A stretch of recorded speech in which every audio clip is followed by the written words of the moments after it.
Hi, Lily. How you doing? Hi, how are you? Good. How are you? I'm good. I'm good. Thank you. Here at work. Thank you for presenting. Yeah. No, absolutely.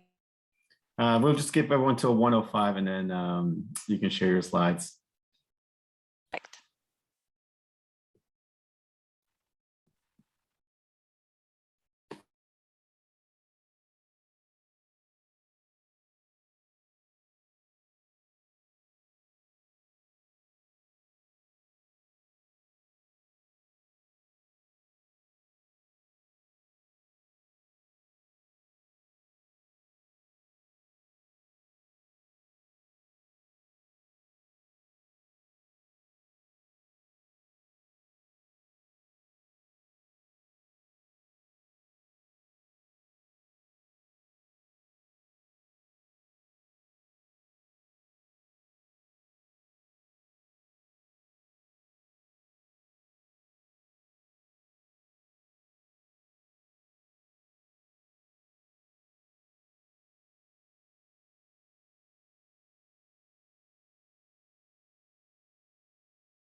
Good afternoon, everyone. Thank you for joining today.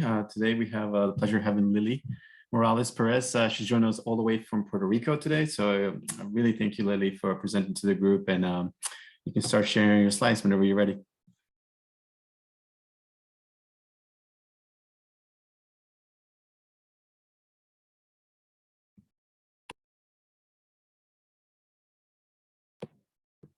You're on mute right now. Awesome. All right. Good afternoon, guys. Like Henry said, my name is Lily. PEM focus here in Puerto Rico. And today I am really happy to be joining you guys to discuss some of the cases that we've seen recently here in the ER. I'm going to introduce you to our Puerto Rico focus team. You've met half of it, which is me. I'm from here at the University of Puerto Rico School of Medicine, and my focus team partner is Dr. Veronica Sepulveda. Unfortunately, she just got called to do an emergency medical student presentation, so she's not here, but some of the scans she made, so you'll meet her next time. So today we're just going to review a little bit about the utility of focus to help in the diagnosis and management of some sick children that we've had here in Puerto Rico. And we're going to discuss the use of focus in some life-threatening scenarios. Okay, so let's begin with the first case. This is a previously healthy 8-month-old baby girl who was in her usual state of health until earlier that day when she had some episodes of retching. The parents reported that she was trying to vomit but wasn't able to do it. And during this episode, she would get increasingly tachypneic with increased work of breathing. She arrived at a community hospital with respiratory distress. They gave her some breathing treatments, although she wasn't wheezing, but because they saw her air hunger, they decided to give her some treatments. She got an X-ray and was transferred to RED for further management. So this is our POCUS images. We'll begin on the left side of your screen. So here is our pleural line. You can already see some B lines. And as we go down, we start seeing this sort of blob underneath the lungs. Any thoughts whatsoever about this patient? And where's that that area? Like, what part of the lung was that? So this is the left side of the lung as we're going down. I'm going to give you some more images so that you can see.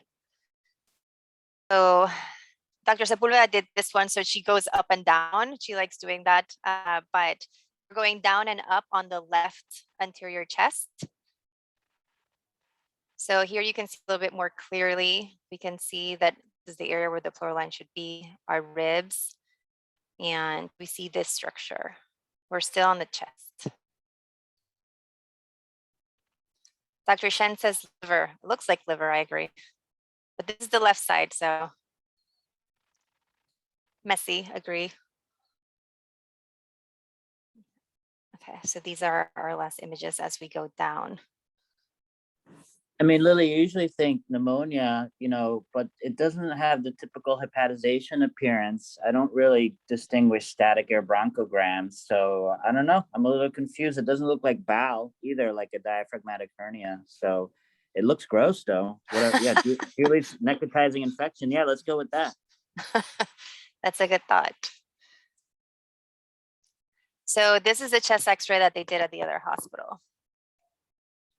So what do you guys see in this side? It's not a good quality because it's a picture of an x-ray yeah, so definitely you can see that there's an NG placed here, the NG goes up, and definitely that was a diaphragmatic hernia. So it looked gross. I think I agree with all of you. It wasn't the characteristic intestinal like loop bowel pattern that we usually see, but it looked gross and it was the intestine in that area.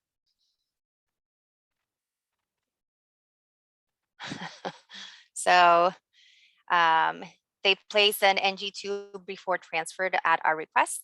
She was taken to the OR for repair and she was discharged home without any complications. I've actually seen her a couple of times in the ED and she's doing great. Of course, she comes every time she coughs or sneezes. The mom is really freaked out that her bowel is back in her chest. And there was nothing wrong with her bowels. I mean, even though if I see it was the bowels, they looked inflamed. I mean, they look weird. So I'm surprised that. It looked weird, but there wasn't anything wrong with it. After the surgery, there wasn't any problems. There wasn't any abdominal distension or vomiting. So she did well. I don't know why that bowel appeared that way, but she did well. So now I get chest x-rays on everybody that comes with vomiting. Just kidding, just kidding. Okay, so our second case is a 16-year-old female patient who was recently diagnosed with leukemia. She was transferred to the ICU due to septic shock. 2 hours after arriving at the unit, a green code was called, or a I don't know which color, cardiac arrest code was called. While she was getting resuscitation, she was intubated. They were doing epinephrine every 3 minutes. They gave her a bolus of magnesium sulfate. They gave her a normal saline bolus, and they called me to help and perform a POCUS. When I got there, she had recently, I think she's had about 7 EPIs while I was there, before I got there. Okay, so during the pulse check, this is the subxiphoid POCUS that I get. I don't know if you guys can see it well. Cardiac arrest POCUS are never high quality. What do you guys think about these images? This is a parasternal lung during this other pulse check.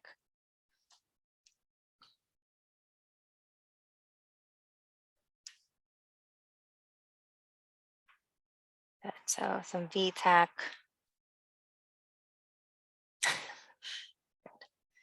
So when looking at her tracing, we could only see PEA, or we could see asystole. We could not see any other shockable rhythm. However, when we got this POCUS, for like this shimmering jiggling of the heart suggests that she's on some arrhythmia, some lethal arrhythmia. So agree, we chalked her.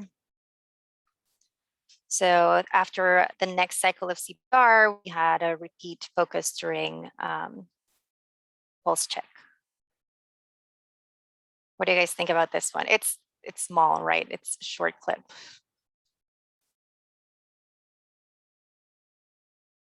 That's a lot better. To me, it looked like the rhythm was a lot better. She still was pulseless. So they decided to shock again. So she was shocked again. And after the second shock, we got pulses back.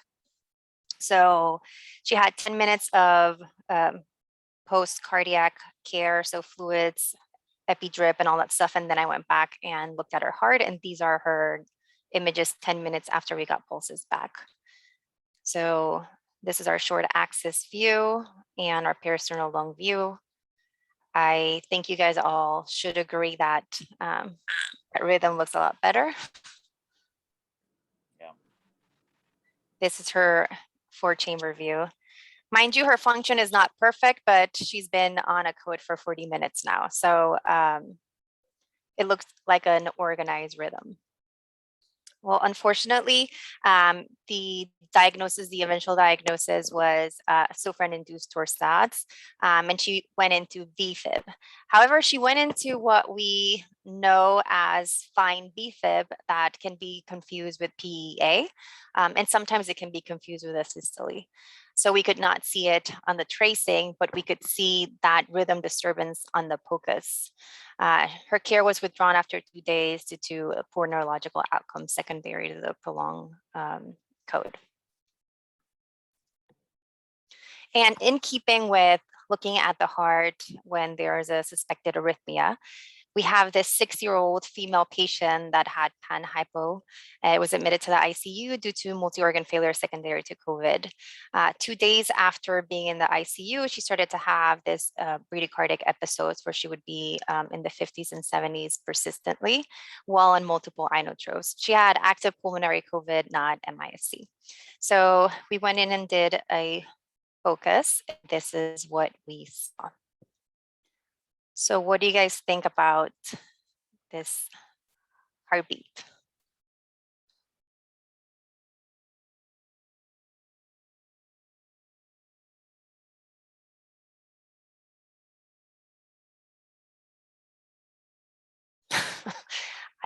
This is Puerto Rico, so salsa, reggaeton. These are good thoughts.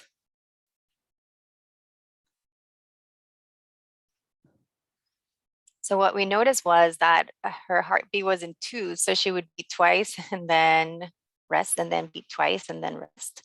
We looked at her EKG, and doctors that actually know how to interpret EKGs said that she had bigeminy. So in a atrial ectopic beat right after each regular beat.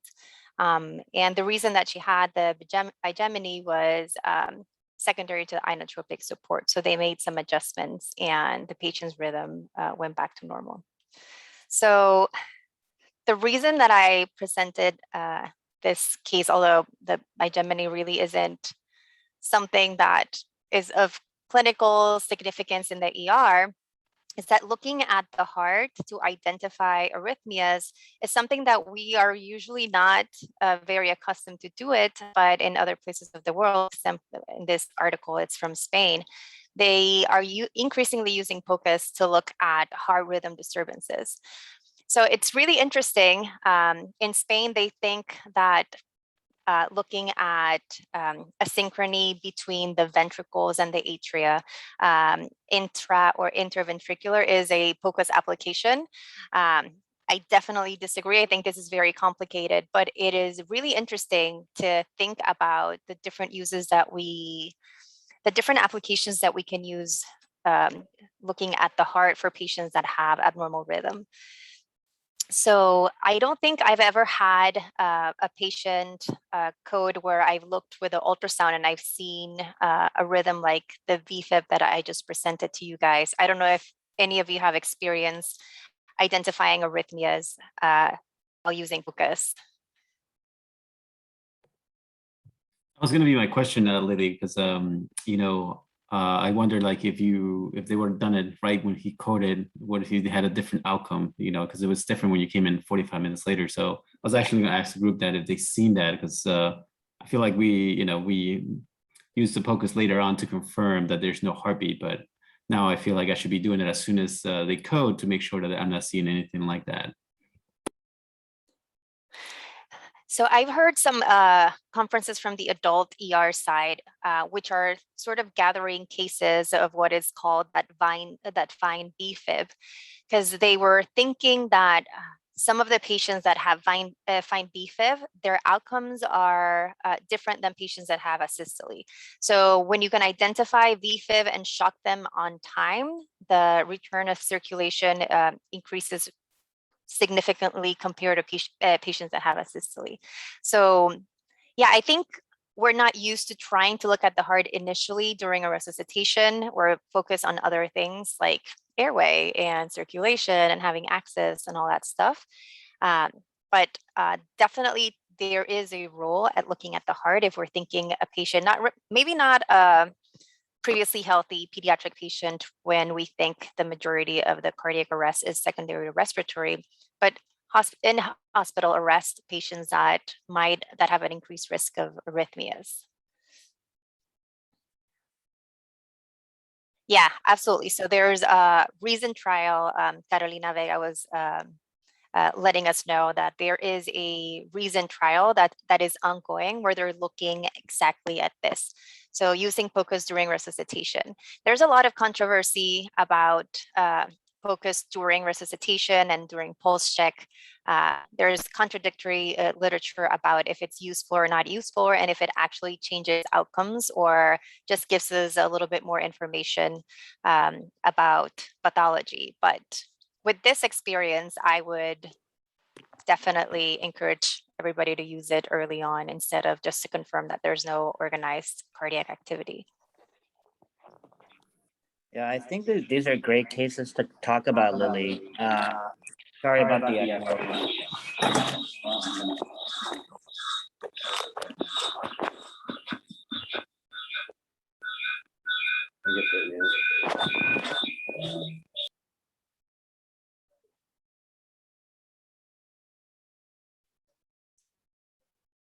Dr. Chen, were you going to say something?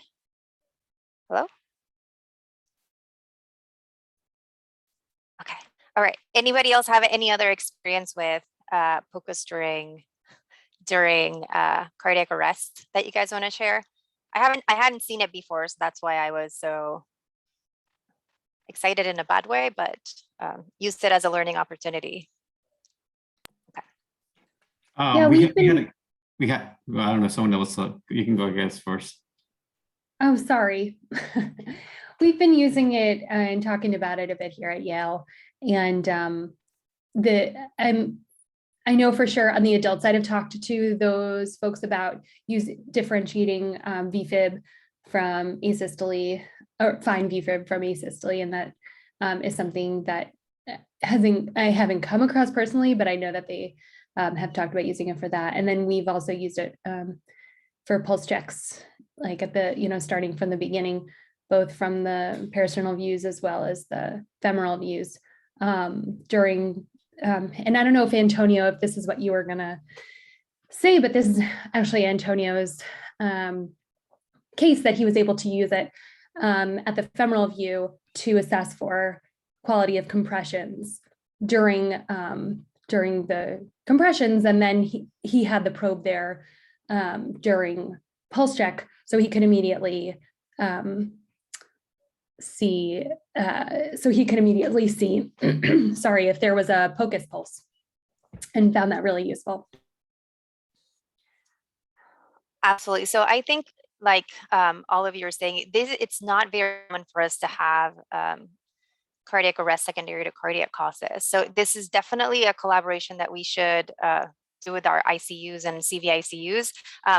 Our ICU has a lot of cardiac patients, so they definitely practice POCUS, looking at these pathology a little bit more commonly that they see than we actually encounter in the ED. But definitely sounds like a multi-institution collaboration that we need to settle because it's really interesting and there is potential to improve patients' outcome. All right, okay, so let's move on. We have a 4-month-old baby boy that presents to the ED due to irritability and syncope for the last 2 days. So yeah, 4-month-old with syncope. Mom says that he cries, turns purple, and he passes out. When he arrived at the ER, his vital signs were relatively stable. He was irritable but easily consolable, had a heart murmur 3 out of 5. He went to another institution before coming to us, and they did a chest X-ray. And this is a chest X-ray. What do you guys think? Normal, not normal? I wouldn't put anything normal here, would I? So definitely that looks like cardiomegaly. So we performed our POCUS. So we have our peristernal lung and our short axis. What is screaming at you guys?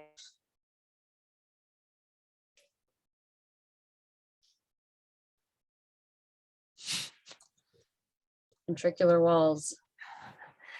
Humongous. It looks like a hamburger to me. So it's really hard for me to keep a straight face when I was looking at this heart in front of the mom. I don't think I've ever seen a baby this size with so much hypertrophy. So definitely everywhere. So not only the left ventricle, but the right ventricle looks extremely thickened in all views. This is our fourth chamber and our subxiphoid. Like impressive that there's still blood flow around all those muscular walls.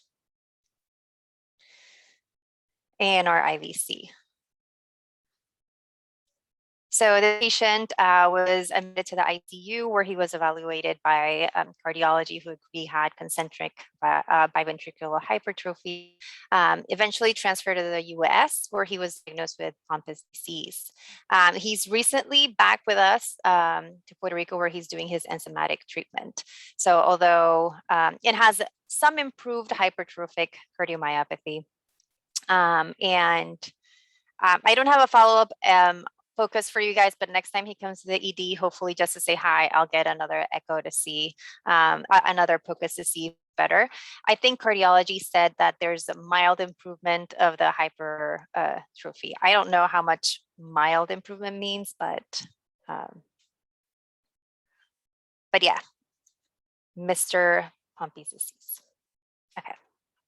So a 6-year-old female recently diagnosed with iron deficiency anemia, seen at RER 6 months prior. She was discharged with iron supplementation and changes in her diet. Comes to the ED because she's having abdominal pain and productive cough for 1 day. She was seen at another institution.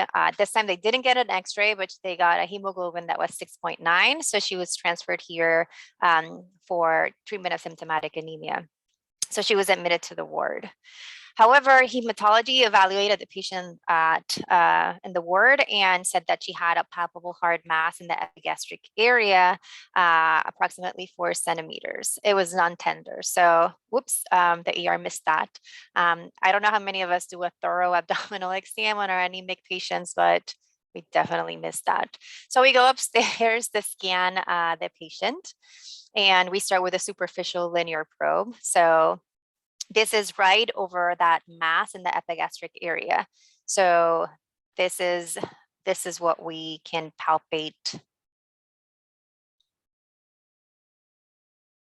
with the linear probe. Any thoughts on what that looks like? What you guys think it might be? I had no idea. It didn't look like bowel.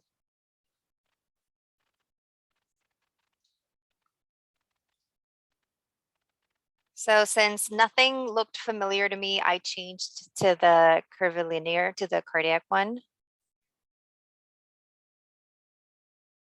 Oops. Here we go. So just to orient you guys where I'm at, so this is the liver or IVC, and the mass is here where I can palpate. So I'm sort of in the mid-abdomen, and this is what we can palpate.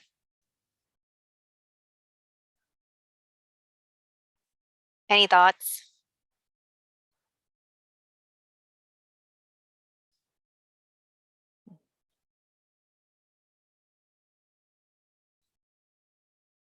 Okay, I'm gonna keep going because nobody has any thoughts. Neither did I, to be honest. So again, trying to look at that mass.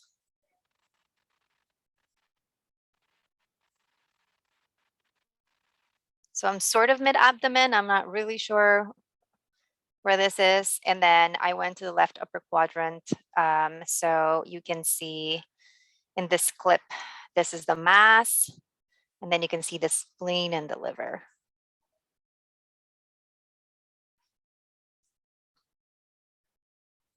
Okay. So I forgot to mention that the patient has a history of pica. She's been pulling and eating her own hair, the hair ties, and the carpet. What do you guys think now? Good. Awesome.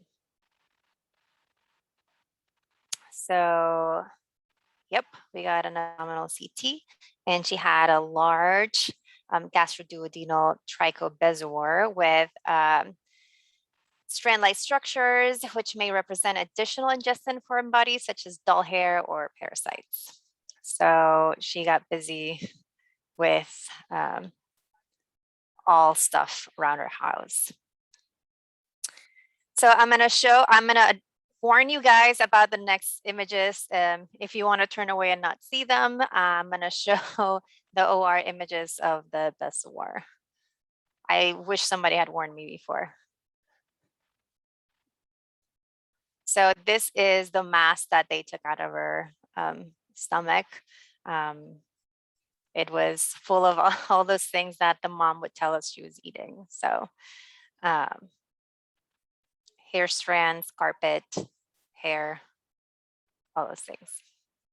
Okay, so the patient tolerated the surgical procedure and she was discharged home with oral iron supplementation.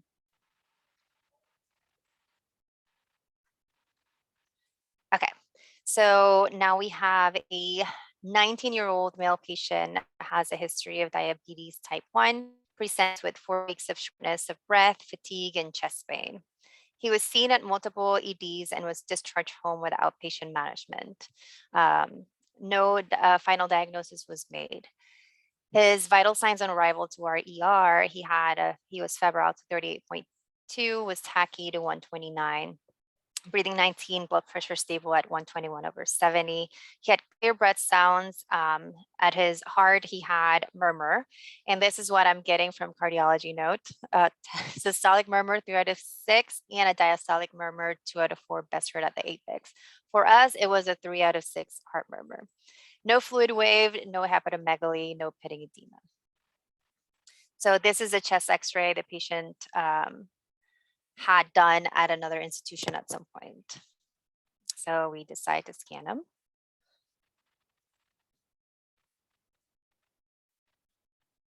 So this is our peristernal long axis view. What do you guys see? None of my POCAs that I present to you guys are subtle. Subtlety is not a Puerto Rican thing.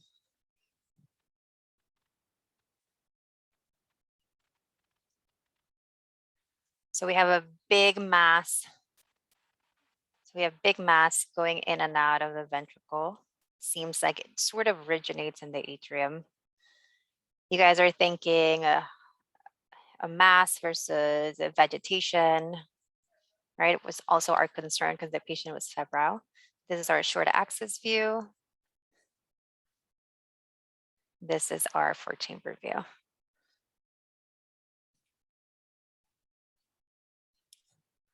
No, just one bezoar per conference. That's too many.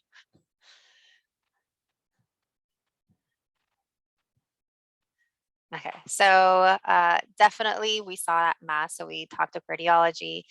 They said he was an atrial mass with a narrow base that enters the left ventricle during diastole. He was admitted to PICU. The blood cultures were eventually negative, but we still treated it with antibiotics because we were concerned about endocarditis in addition to that. He was transferred to the CVICU where he underwent a mass resection. He did well, and his final diagnosis was an atrial myxoma. So also not a very common thing to see in our pediatric patients, but very interesting cases that show up.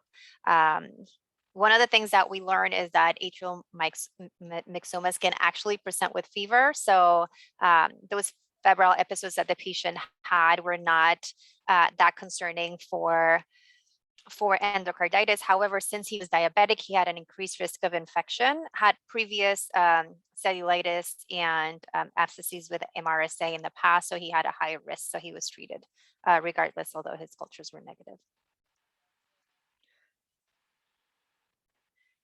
So now we have an 18-year-old male patient with a 6-week history of intermittent dry cough, worse in the mornings and when he lies down.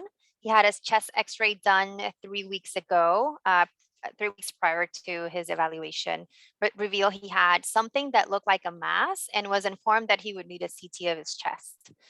He comes to RED due to persistent symptoms and now presents with chest pain. On exam, he was afebrile, a little tachy to 108, respiratory rate 18, satting well. He had clear breath sounds, but he had distant heart sounds. So this is the x-ray that he had done that where he was told he needed a CT 3 weeks prior. So this is our peristernal lung axis. What do you guys think?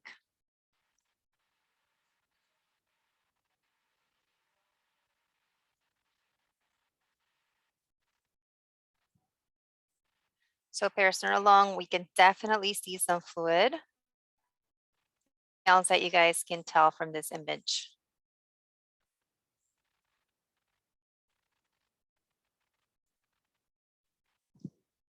Also looks a little bit of salsa dancing, that heart. Okay. So moving a little bit on that peristernal lung. So here, aortic outflow, right ventricle.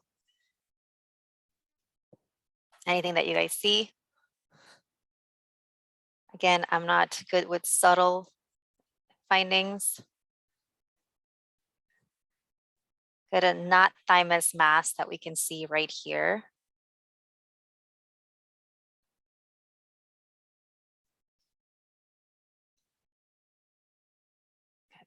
So definitely the fluid, the mass. Okay, so this is our short axis view.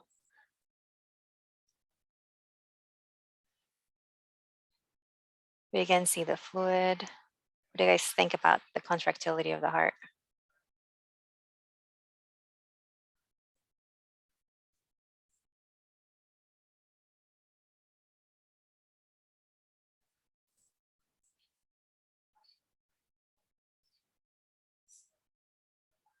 Is it jumping or can you guys see it?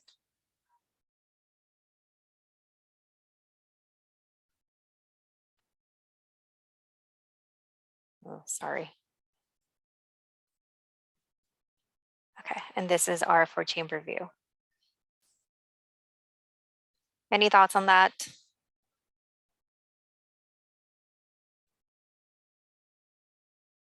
So again, we see the fluid around the heart. To me, it looked like the heart had some atrial and ventricular collapse.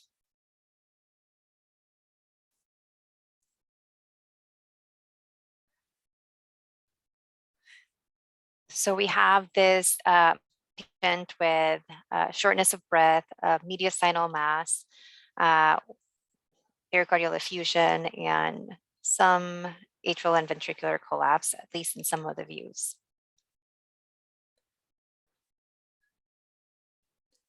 And agree, a big side, big right side. So we talked to cardiology. Their diagnosis was mild to moderate circumferential pericardial effusion. They said it's just mild free wall collapse. The ventricle to them wasn't collapsing. Some possible narrowing at the SVC secondary to that mass. And to them, that did not look like tamponade physiology in a normal cardiac function. So this patient was admitted to the ICU. They did a mediastinal mass biopsy, and he had a germ cell tumor, and he's currently on chemotherapy and doing better. But POCUS helped us identify that big thing was a mediastinal mass. And in similar way, we have an 18-year-old female patient with a 1-month history of progressive neck swelling. She had a bulge on her neck that she noticed while putting on her necklace. Now she has difficulty swallowing, has had a 9-pound weight loss. On exam, she has a palpable tender midline neck mass, and she is able to speak in full sentences, doesn't have any on-labor respiration, but she does have diminished breath sounds, especially at the right lung field.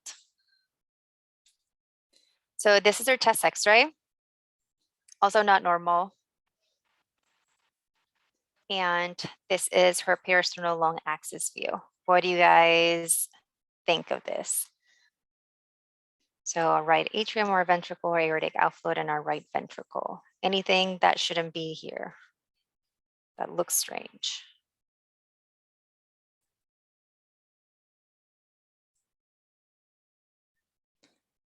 So for me, this thing looks strange. It doesn't look like the other patient. It looks a little bit more different consistency here. This is our short axis view. We can see a little bit of fluid. Again, something this side.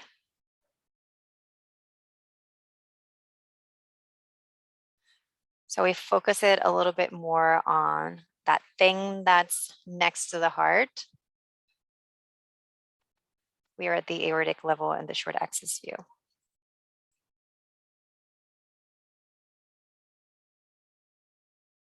And now really focusing on that mass, or what it looks like a mass.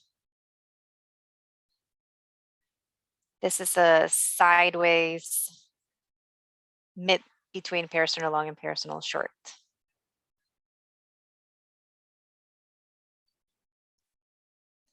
And our 4-chamber view.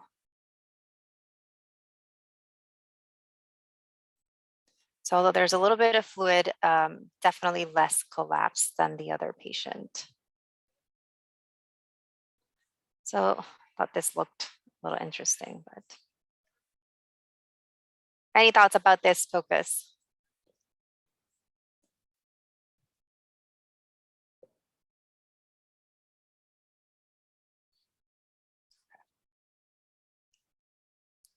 Okay, good. So the patient had a needle guided biopsy done. Actually, it was 2 days ago, so we still don't have the pathology back. But based on the amount of notes that the patient has, we think that she has lymphoma. So another mediastinal mass that we could see on the POCUS. So our take-home points for today is that POCUS has an important role in the management of the patient in cardiac arrest. There's still a lot of research and a lot of collaboration needed to see if how it can actually change outcome, which is what we really want. POCUS is a great tool to evaluate mediastinal pathology, and I guess don't eat your hair is also something important too. stress during this lecture. Any comments, questions, similar cases that you guys want to discuss? No, those were excellent cases, Lee. Thank you for sharing. I think that everyone agreed that this was phenomenal cases to share. So really glad you were able to share that. And, I look forward to more of those rare findings. So thank you so much. Absolutely. Nice seeing all of you. Hopefully I'll have more interesting pathology for when my next time is up. And absolutely, you can all come do a rotation with us down here. You just have to stay for a long time.